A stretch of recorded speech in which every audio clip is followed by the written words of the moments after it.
IT कंपनियों को invite करें और यहाँ पर हम लोगों को आईटी का इंफ्रास्ट्रक्चर उपलब्ध कराएं, तो दुनिया जहान का पैसा हम लोग यहाँ पर एक्सपोर्ट के रूप में, सर्विस एक्सपोर्ट के रूप में हम लोग यहाँ पर एक रेवेन्यू जनरेशन का एक मॉडल बहुत अच्छा बना सकते हैं। और जैसा कि आप जानते हैं कि आईटी इंडस्ट्री में, इंफॉर्मेशन टेक्नोलॉजी की इंडस्ट्री में कोई भी जो है पोल्यूशन नहीं होता है, तो और इसमें बहुत कोई हैवी मशीनरी नहीं चाहिए होती है, इसमें इंटेलेक्चुअल प्रॉपर्टी चाहिए होती है। तो इससे हमारे जो स्टूडेंट हैं, जो बच्चे हैं, एक तो उनको रोजगार मिलेगा जो आईटी के जो स्टूडेंट हैं, दूसरा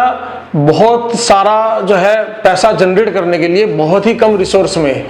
आप जो है अपने साधन बैठा सकते हैं, अपनी कंपनियां बैठा सकते हैं और बहुत कम लैंड एरिया को इसमें खर्च करके हम लोग एक बहुत बड़ा रेवेन्यू मॉडल खड़ा कर सकते हैं। दूसरा जो इसमें आइडिया है या जो दूसरा मॉडल है वो हमें मेडिकल टूरिज्म को लेके प्रदेश में काम करने की बहुत आवश्यकता है, क्योंकि वैसे भी उत्तराखंड प्रदेश एक पहाड़ी प्रदेश है, तो यहाँ पर वैसे भी दूर दराज के इलाकों में लोगों को बीमार होने के बाद में उचित मेडिकल सहायता नहीं मिल पाती है। जो मैदानी क्षेत्र है उसमें भी बहुत अच्छी सुविधाएं आज की डेट में है, कुछ अभी डेवलप हुई है, देहरादून, ऋषिकेश, हरिद्वार, उधर रुद्रप्रयाग, रुद्रपुर वगैरह में कुछ डेवलप हुआ है, हल्द्वानी में। लेकिन अगर सरकार थोड़ा प्रयास करे और उद्यमों, जो उद्यमी हैं मेडिकल इंडस्ट्री के, उनको अगर थोड़ा सा प्रपोजल देके यहाँ पर लाया जाए तो एक बहुत अच्छा एनवायरनमेंट बन सकता है। इसमें आम के आम और गुठलियों के दाम वाली एक स्थिति बनाई जा सकती है। एक तो हमारी आबो हवा इतनी अच्छी है पहाड़ों की कि मरीज आधा तो वैसे ही ठीक हो जाएगा इस आबो हवा में आने के बाद में।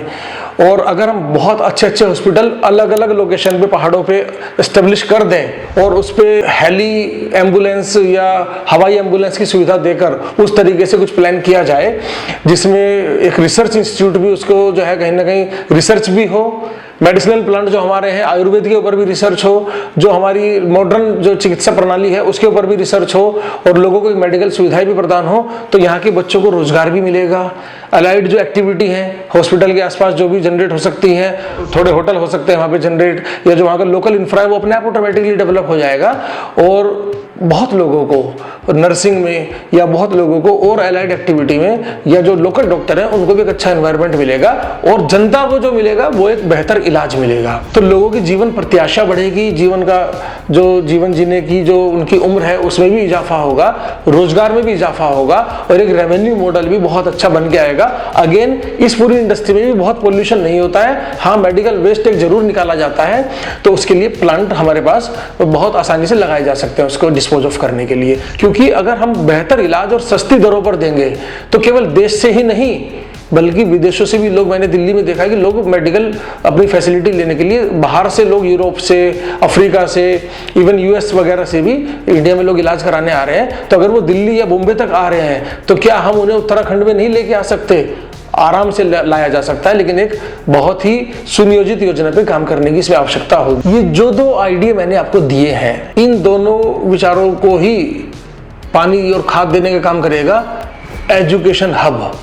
उत्तराखंड में हमें बड़े बड़े शिक्षण संस्थान बनाने की आवश्यकता है। अगर हमारे पास शिक्षा होगी, हमारे बच्चों के पास शिक्षा होगी, उच्च शिक्षा होगी, तो अनेक प्रतिभाएं जो उत्तराखंड के पहाड़ों में ऐसे ही कई बार वेस्ट हो जाती हैं, तो वो प्रतिभाएं बाहर निकल कर आएंगी और वो अपनी प्रतिभाओं से इस प्रदेश के लिए फिर से एक अगेन बहुत अच्छा रेवेन्यू मॉडल बनाने की प्रयास कर सकती हैं। उन्हीं प्रतिभाओं में से कुछ हॉस्पिटल इंडस्ट्री में चले जाएंगे, कुछ आईटी इंडस्ट्री में चले जाएंगे और वो लोग अपने अपने अलग अलग व्यवसाय या अपने अलग अलग स्टार्टअप टाइप के काम भी करने शुरू कर सकते हैं। और एजुकेशन इंडस्ट्री अपने आप में एक बहुत अच्छा रेवेन्यू मॉडल जनरेट करता है। उच्च शिक्षण संस्थान प्रदेश में अलग अलग स्ट्रेटेजिक लोकेशन पे बना दिए जाएं